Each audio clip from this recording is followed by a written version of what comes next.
Read the works of R.C. Majumdar. I keep repeating these names over and over again. Read the works of Jadunath Sarkar. Read the words of Harbila Sarda. Read the works of G.C. Pandey. Read the works of contemporary scholars like Meenakshi Jain, Dr. Meenakshi Jain, or Sitaram Goel, who's written on the Hindu resistance. You are not children of Gandhi, and you're certainly not children of some peace-loving hippie. You have taken forward, or you have inherited a huge tradition of Kshatriya, regardless of what you think of your Varna. So please negate this nonsense from your head. Remove this rubbish from your head. You know nothing about history if this is your question. This is exactly why you need to read the book. To say that your notions of Bharat's history are so buried under what the white man wants us to understand and think of ourselves that we are a defeated society. What defeated society? Europe today is in shambles. It has no response to the challenge of the Middle East. Bharat has been dealing with this for several centuries now, and it has managed to contain what Europe is unable to contain. Sweden is effectively crumbling as a society as a consequence of illegal migration. Germany doesn't want to talk about the mass rapes that happen in that particular country as a consequence of migration.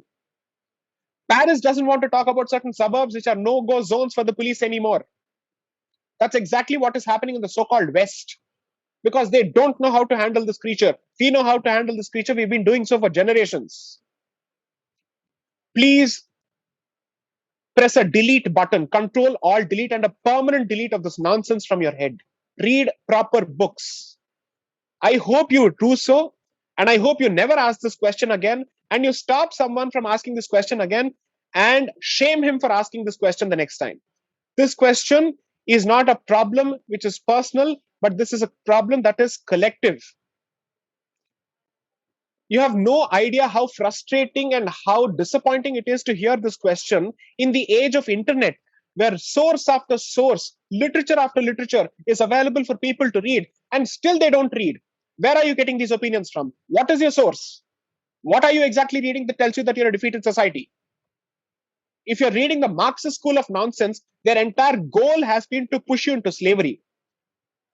Don't read literature written by, I'm sorry to say, Irfan Habib or Rovilar Thapar or R.S. Sharma. They are not worth reading at all under any circumstances. The only reason that you should read them is to understand how paid stooges have effectively brushed Bharat's history under the carpet to the detriment of the civilization. I dare use that language.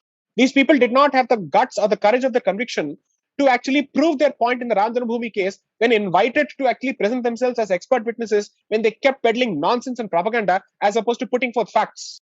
So please don't read these books. They are not worth reading at all. At the very least, in the age of internet, nobody should have the excuse of saying, I was not aware of this. When you can Google for all sorts of rubbish, please Google on Indian history. Most of the literature is available on archive.org free of charge. The bulk of the literature, at least 30% of the references that I've referred to in my book, we downloaded it from archive.org. Please read them.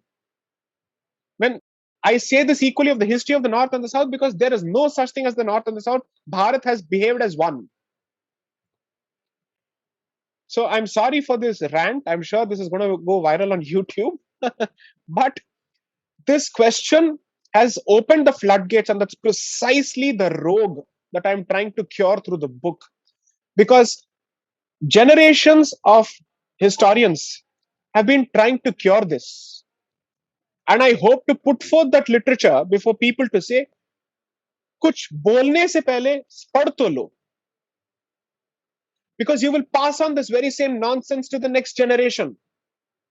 Are you telling me that after having converted several continents, the only reason that you are alive today as Hindus is because of the benevolence of the Christian colonizer or the invader? How is that even possible? वो आपको क्यों बख्शेगा जब उसने पूरी दुनिया को बख्शा नहीं है? आप पे क्या कृपा दृष्टि है भाई उसकी, ये मुझे समझा दो. आपको क्यों छोड़ रखा है?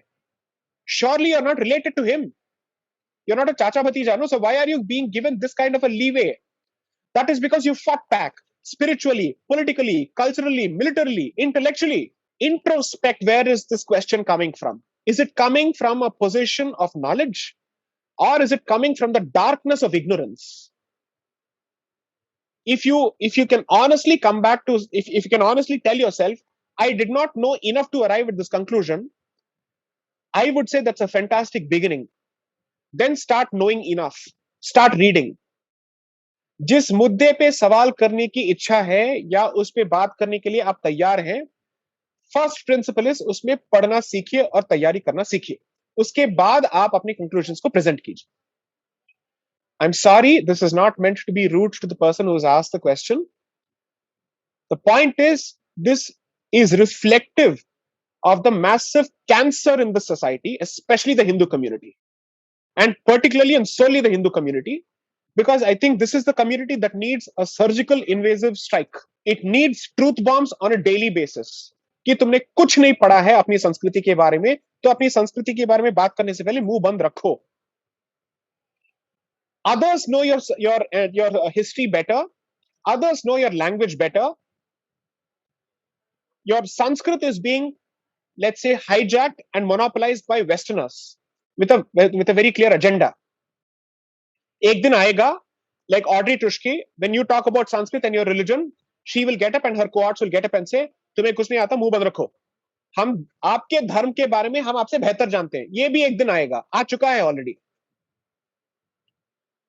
I would say our ancestors will regret for having spawned these kind of people, because what they fought for during years of colonization and years of invasions, we are giving it away in so-called independent Bharat. That is the sad reality. The resistance that was alive until 1947 has been snuffed out of the society by the irresponsible paid Nehruvian civilization 100%. Nehruvian civilization, according to me, is a separate civilization. जिनको भारत से कोई न लगाव है न जुड़ाव है. Their utter disgust and hatred, they have successfully passed it on through the education system and the language policies of this country. आप अपने आप को इस रोग से मुक्त कीजिए किसी भी हालत में. Start reading the literature, at least in your mother tongues, man. Your ancestors have written in Tamil, Telugu, in Assamese, Bengali, in so many languages. At the very least, read that literature. एक single sentence आप string नहीं कर पाते हैं अपनी मातृभाषा में, despite having the best of resources, and you think you actually have the standing to point fingers at your ancestors who have not just withstood but have successfully repelled the invader. And again, not to be personal, but कुछ तो शर्म करनी चाहिए हमें. They died and they fought to protect this civilizational space, to protect this Punya Bhumi, not as a territory, but as a Bhumi where our ancestors are worshipped and our gods are worshipped with sticks, with broomsticks, with vessels and utensils. The Brahmins fought Alexander, the so-called conqueror, who was stopped in his tracks in the one country that he could not defeat, which is Bharat. In which other country did his soldiers say, I don't want to go to this place because I don't think we can fight that army? That was their reaction. This is not entire Bharat's army. He is talking of one Janapad, which is Magad. One Janapad's army is capable of instilling diffidence in the so-called world-conquering force, which is Alexander's army, who had defeated Darius's Persia, who had finished all the way from Middle East, Babylon. He's coming here and he's stopped in his tracks here. And you think you've inherited a legacy of defeatism. You may not respect yourself, but please respect your ancestors. They did a stupendous job of protecting this country. That's why we are able to come up with this nonsense. I think